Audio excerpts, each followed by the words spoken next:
La parole est maintenant à Madame Marie-France Lorrault. Merci, Monsieur le Président.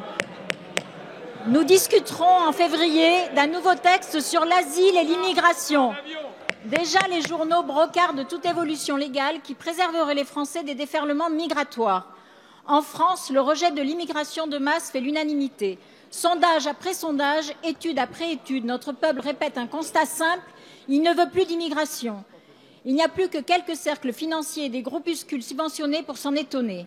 Partition du territoire, insécurité culturelle, importation de conflits étrangers sont devenus des stigmates douloureux pour l'unité nationale. Pire, l'appareil d'État persécute ceux qui s'émeuvent de la destruction du cadre de vie des Français. Ainsi, l'animateur du site Français de souche est-il régulièrement visé par des enquêtes sans lendemain. Vous avez voulu adopter un discours de fermeté sur les flux migratoires, c'est bien. Vous n'êtes cependant pas les premiers.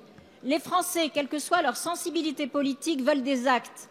Ils veulent l'expulsion des délinquants étrangers, la sortie de Schengen et la fin immédiate de l'inconditionnalité des aides sociales pour certains migrants, véritable appel d'air s'il en faut pour toujours plus d'immigration.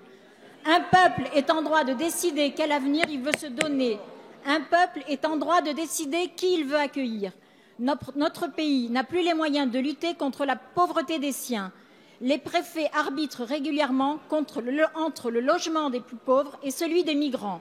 Cette situation confine à la défiance, pour le moins, sinon à la guerre civile. Aussi, je vous pose cette question simple.